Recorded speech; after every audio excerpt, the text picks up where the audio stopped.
представи си усещането, че всеки ден, когато се събудиш, работиш само единствено за себе си и своите цели. И вместо ходиш на скучна, сива, монотонна, корпоративна работа, ти от самото събуждане знаеш, че работиш върху нещо, което те пали отвътре и което е твоята страст. Не го правиш непременно за парите, а защото ти пука.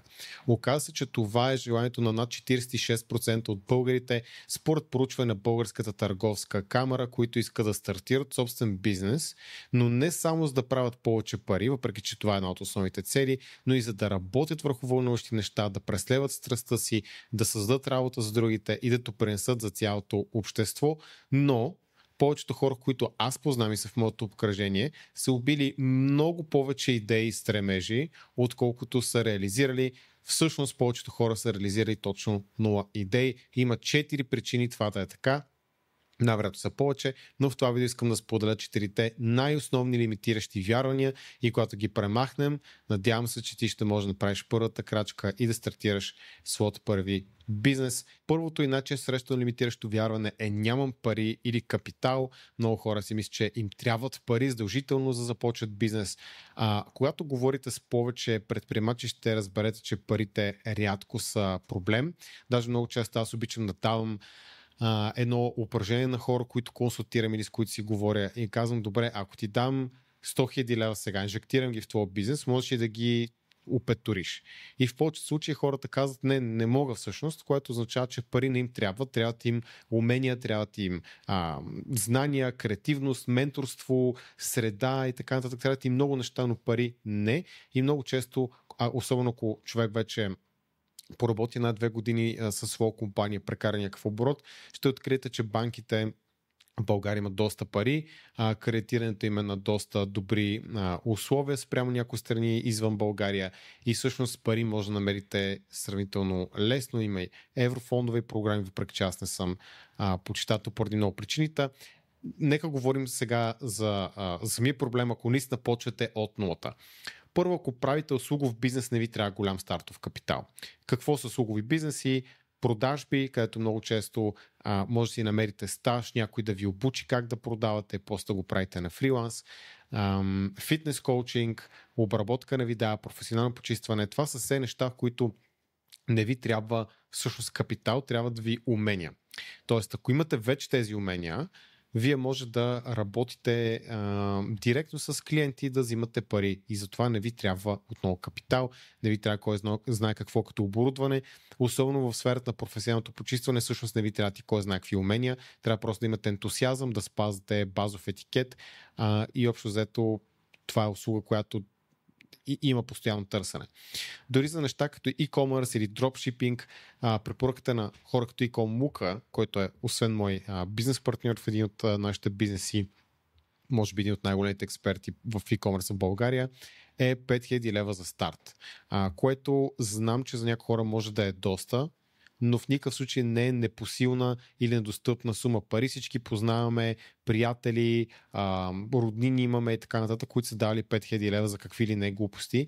Така че смятам, че с малко хъс и усилия и дисциплина човек може да събере една добра сума, която е предостатъчна за старт отново от опита на Икон Лука. Да, някой път ще трябва малко повече, понякога малко по-малко, но отново не говорим за стотици хиляди левове.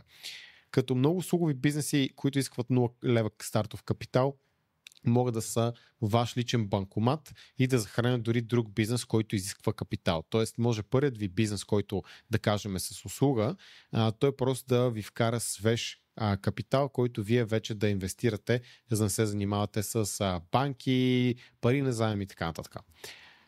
Нещо друго е, че парите не купуват креативност и всъщност някои от по-големите компании в света не се притесняват от пряката си конкуренция, притесняват се от 3 млади човека в гараж, които са нахъсени и просто измислят по-лесен, по-готин, по-креативен бизнес модел.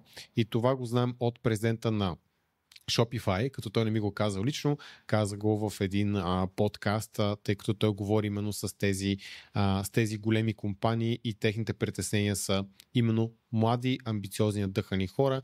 Когато няма ограничения, а парите са голямо ограничение, тогава се ражда, т.е. когато нямаме ограничения, тогава влизаме в стандартния коловоз, правим нещата, които другите правят. Когато имаме големи ограничения, тогава сме принудени да иновираме. Това е тема за друг път, но много интересна. Като не искам да подценявате и услуги, т.е. услуги от приятели, които могат да ви направят сайт, да ви обработят видео и така нататък, бартери с други хора, които предлагат услуга, или дори да предложите собственост във вашия бизнес, ако е възможно и самия модел го позволява. Това са все начини да вземете талант или ресурси, които ще ви помогнат да изградите и да започнете вашият бизнес. Така че това е най-голямото лимитиращо вярване, но почти винаги не е вярно, освен ако направите нещо мега сложно и дори тогава стига да докарате един добър прототип, имате добра презентация, добър екип. В България фондовете се борят с добри стартъпи, така че пари има много, просто вие нямате уменията и не сте заслужили да достъпите тези лесни пари, така да се каже, от фондовете, но можете и без тях. Притесняваш се от пренаситена ниша. Това е второто нещо, което чувам най-често. Хората ми казват, да, ниша е пренаситена, няма смисъл, и стандартното мислене, че ако е пренаситена на ниша, то това означава, че ще е трудно, което означава, че няма да успее или има нисък шанс да успея, следователно дори няма да се опитам. Което разбира се е глупаво, защото истината е, че пренаситената ниша означава валидиран проблем и голям пазар. Обикновено, не винаги. И всъщност пренаситената ниша, привидно, е нещо хубаво, защото ви дава голям шанс за успеха, не малък шанс за успех. Поради много причини. Първо, винаги има място за иновация и надграждане или допълване. Второ, винаги има хора, които очакват малко повече, искат нещо по-различно.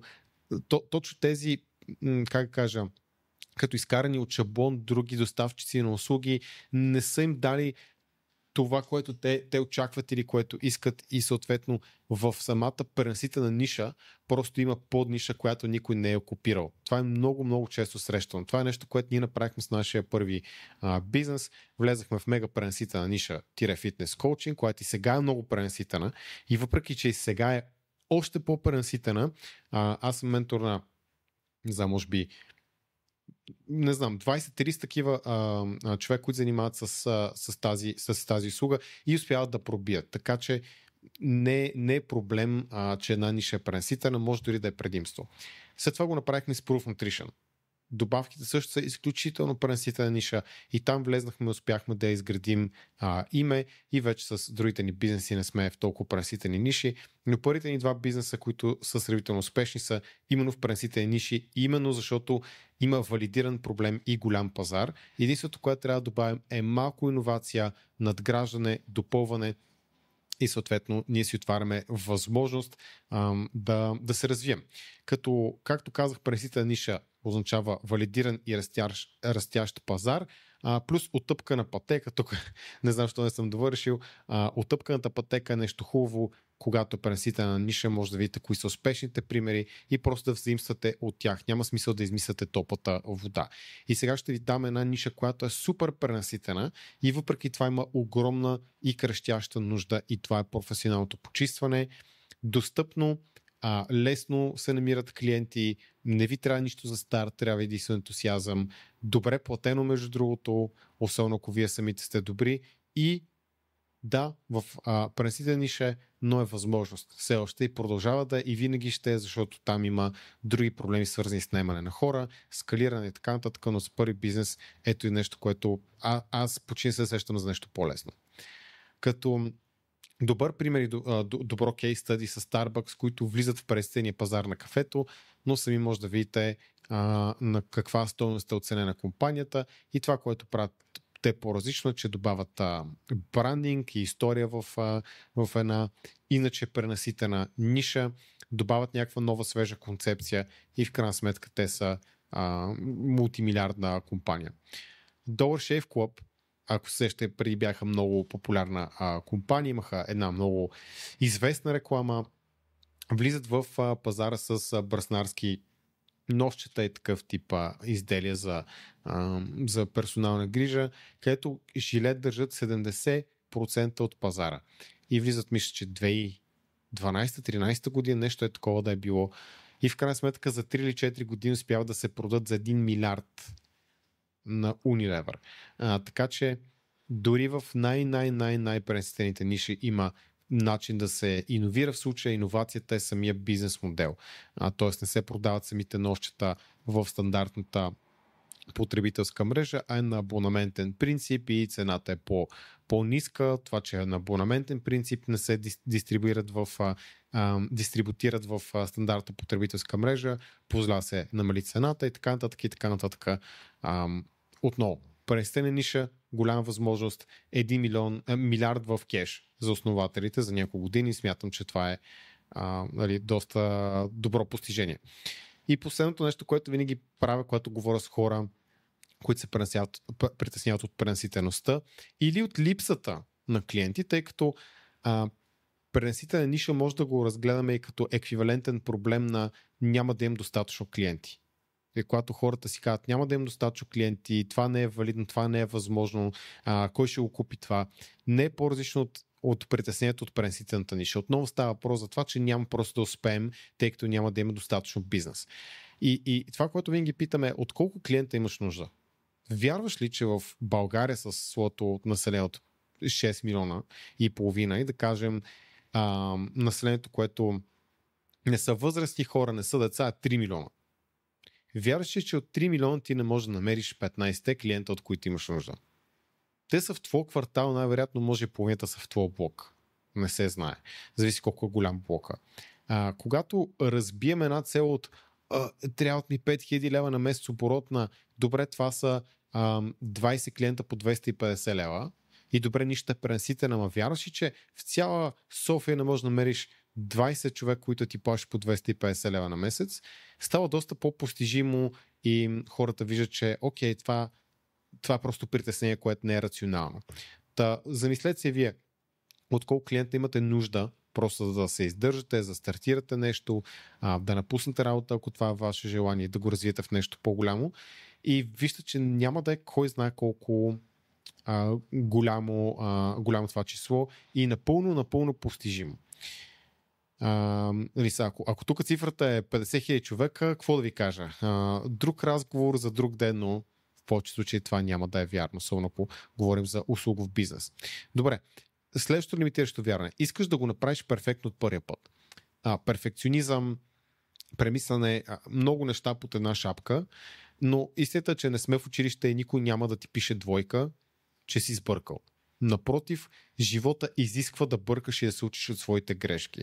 На практика, в последните 9 години, които аз съм предприемач, за това ми плащат хората. Да опитвам неща, да бъркам, да ги правя по-добре и след това, когато ги направя наистина добре, хората кажат, добре, аз ще го купа това нещо, защото ми харесва. Също така, невъзможно да предвидиш всичко предварително. Просто е невъзможно. И примерът, който обичам да давам на хората, също си го запазя след следващата точка. За да направиш нещо перфектно, ти трябва обратна връзка. За да получиш обратна връзка, трябва да започнеш да тестваш. Точно защото не може да правим всичко, трябва да получим информация от хората, които ще ползват тази услуга или бизнес или продукт, който ние правиме, но как ще получим тази обратна връзка от тия хора, ако ние не им предложим и те не пробват нашия продукт? Няма как да стане. Сега ще ти дам примера, който е гениален, разбира се. Някои от вас може би помнят, особено по-старите, как едно време имахме слушалки, дори AirPod-овете бях с кабелче. И когато сложиш дори прилежно подредено сгънато кабелче в джоба ти, излиза на една гигантска топка спагети. Как си развързахме тези слушалки? Почваме да ги дърпаме от тук, от там, от сам, така, по този начин, докато не ги разплетем. Така да се разплита възел, наобщо казано. Повечето хора това, което се опитат да направят, когато са поставени пред сходен проблем, тъй като започнеш бизнес, особено в началото, като нямаш опита, не е по-различно от точно и такива слушалки, които са като увити като спагети. Те се опитват да направят следното нещо. Фаща е така слушалките в главата си, в ръката си, гледат ги и се опитват да измислят само, без да ги пипат, как да ги разплетат от един път. С едно последователно движение. Това просто не се случва в истинския живот. Не се случва съответно и когато искате да започнете бизнес, защото самите предизвикателства и неизвестни пред вас са много повече от нещата, които знаете. Джеймс Дайсън прави 5127 прототипа на неговата прахосмокачка преди да има завършен модел. И им отнема, ако не се лъжа, тази част 4 години. Така че говорим за много, много, много опити, в които той не се е отказал. Естествено, 5127 е успешен, предните са неуспешни. Им отнема 15 години преди да намери правилния бизнес модел, с който наистина да пробие с тази прахосмокачка, и вижте сега той какво е постигнал. Отново мултимилиардна компания, иновации на много нива, хората се убиват за тези продукти, които са много по-скъпи от на конкуренцията. И това всичко е започвало с един човек, който е имал идея, не се е опитал да направи нещо перфектно от първи път, а е направил 5000 плюс итерации преди да оцели правилната формула. Имам една история за eBug, компания, която много уважавам и ползвам, и ябълките. Тук така съм си го написал, за да си напомня. Майка ми беше един от първите хора, които пробваха услугата на eBug. Още в самото начало, когато стартираха. Когато сайта им е бил доста по-зле, всичко е било по-зле. И е направил поръчка, и когато нещо не е в наличност, eBug предлага да ви го заменят с нещо сходно или да ви дадат промокод и отстъпка. Сега, тогава е било просто позвъняване, дори не автоматизирано съобщение, и са питали майка ми: добре, нямаме това, това, искате ли да ви го заменим? Тя казала: добре, заменете тези хикс продукта с нещо друго, какво имате? Те са казали ябълки, тя казала: окей. И аз помня как тя ми докара 2 щайги ябълки. Което, разбира се, никой няма нужда от 15 щайги ябълки, но точно това беше получила тя. Супер много ябълки. Сега провеличава, може би са 8, 9, 10 кила и почва прави какво ли не с тях. И това е много негативно изживяване, което и е накарал после да не пробва eBug доста дълги години, докато сега аз не ги ползвам буквално ежедневно, и тя каза: добре, дай да опитам, и вече продуктът е много по-добър и всичко е прекрасно. И защо дам този пример? Защото много хора могат да си помислят: добре, майка ти, ето виж, не е ползва eBug година наред. Да, ама супер много други хора са. И това, че майка ми била от първите хора, които са им дали пари и обратна връзка, и те не са очаквали са перфектни, просто да намерят дали въобще пазара иска това нещо, е било нужна жертва, за да може да стигнат сега това, което са стигнали, като мисля, че миналия месец направиха кръгълен камък, 100 000 поръчки в рамките на един месец, където аз съм почти сигурен, че средната стойност на поръчката е над 150 лева в eBug, дали не и 200 лева, и сами може да умножите двете числа и да сметнете, че най-вероятно са направили 15-20 милиона оборот само миналия месец. Което е феноменално, но са започнали с такъв тип неща и с, разбира се, не с перфектни сме от първия ден, а с проба, грешка, итерация, учене и така нататък. Добре, последно лимитиращо вярвам, че това видео стана много дълго, хем си мисля, че ще е 10 минутно. Мислиш прекалено много за другите.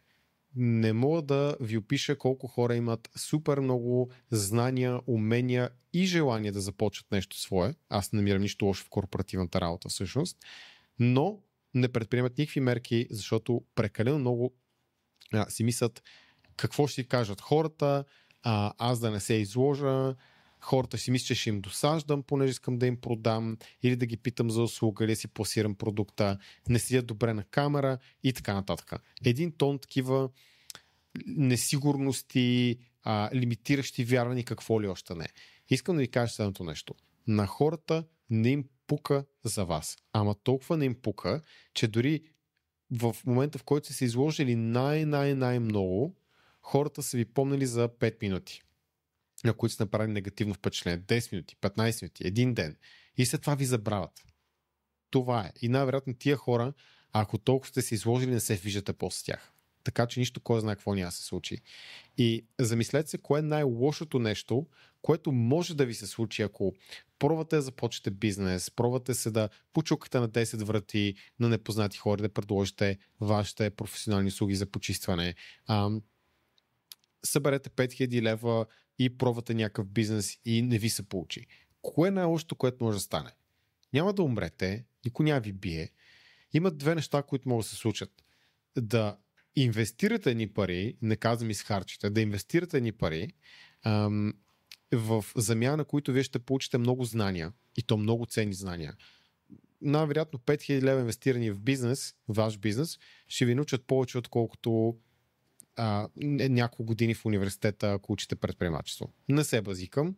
Лично мнение, може да има и много хубави програми по предприемачество, но според мен много по-бързо и много повече неща ще научите с 5000 лева инвестирани във вас, дори ако се учите сами. А в други случаи, когато рискувате само единствено вашето време и става въпрос за бизнес услуга, това, което може да се случи, е просто някой някъде там да не ви харесва и да ви забрави след 10 минути. Не е толкова страшно. Също много хора си правят предположение за това какво ще си помислят другите, което е много лоша практика, ако искате да сте предприемачи или ако искате да живеете спокоен живот или ако въобще искате да сте щастливи. Истината е, че не знаете какво си мислят другите и вместо предполагате, може да ги питате. А ако някой не харесва това, че ще говоря себе си, че аз питам, че мога да се опитам да му предложа нещо потенциално, ако вярвам, че то ще му помогне и работя върху нова идея. А ако това, че питам някой 2-3 пъти нещо и му напомням да ми отговори, да ми върне съобщение, ако е важно за мене, и той си казва, че ми досажда и така нататък. Ако им такива хора около себе си или които ще ме съдят за нещата, които пробвам и как не ми се получават първи път или гледай го това лудия Никола, какви с тия глупости ето прави. Аз такива хора не искам около себе си, що ми по какво мислят те. Да ходя да си гледат тяхната работа и да не ме занимават с тяхните лимитиращи вярвания. Искам хората, които това, което си кажат, като ме видят да се опитвам, е браво, Никола, продължай същия дух, как мога да ти помогна. Защото аз ще дам същото. Искам хора, които няма да виждат моите опити като той се излага, а като ево, че той опитва, ще се опитам и аз. И ще ги мотивира това нещо. Или те вече са го направили. Хората, които няма да си мислят, Никол, какво ми досажда, пак иска нещо от мене, а Никол има нужда от мене, трябва 3 пъти да ми напомня, лошо. И трябва да съм по-отговорен. Това последното не го изисквам, защото аз самия не съм много навременен, тъй като много хора ми пишат, но когато някой ми пише 5 пъти, не си мисля, че е досаден. Напротив, става ми неудобно, винаги се опитвам да свърша работа, да си покрия обещанията и така нататък. Така че не искате такива хора около вас, така или иначе. Те са токсични и ви дърпат назад. Те хора, лимитирайте си достъпа до тях и просто работете в сфера и в насока и с хора, които ви подкрепят и които по-скоро няма да виждат вашите опити като неуспехи, досада, нещо срамно и така нататък. Да, както казах, най-вероятно някой ще ви забрави след 2-3 дни, дори нещо не ви се получи и най-още нещо, което може да стане някой някъде там, просто да не ви хареса, което не е кой знае какво. Особено предвид какво стои от другата страна. Защото колкото и да е трудно да развиете бизнес, защото наистина не е лесно, ако това ви пали отвътре, ако мотивацията ви е наистина да живеете живот според своите разбирания, да работите върху неща, които са вашата страст и които ви харесват, и това не го получавате, не ви го дава сегашната ви работа, където прекарате голяма част от съзнателния си живот, няма нещо по-хубаво. Да намерите своето нещо, да пробвате да опитате и дори не се получи, така пък може да оцените на корпоративната работа колко е добре. Това е едно по-спонтанно видео. Знаете ли какво ще се върна? Ето тази точка. Искаш да го правиш перфектно от първия път. Аз видеята, които сега снимам и качвам в този канал, не са перфектни и от 5-тия път. Това е третото видео. Вярвам, че е по-добро от другите 2, но сигурно не е най-доброто, на което съм способен. Стана много по-дълго, отколкото си мислех. Трябваше да огранича до 2 вярванията. Не правих въобще реклама на нашия Discord, трябваше. Той е супер як. Долу в описанието ще има линк. Но пак ще го публикувам, каквото и да става, защото просто трябва да работя в правилната посока, да подобрям нещо малко всеки път, да се уча, да чета вашите коментари, да виждам как реагира YouTube алгоритъм и как реагирате вие на различното съдържание, като сега очевидно ще тествам по-дълго съдържание поради очевидни причини и ще се адаптирам и като Джеймс Дайсън ще си направя моите 5000 итерации, 10 000 итерации преди да успея да пробия така, както аз искам и знам, че мога. Това беше от мен. Ще се видим в следващото видео.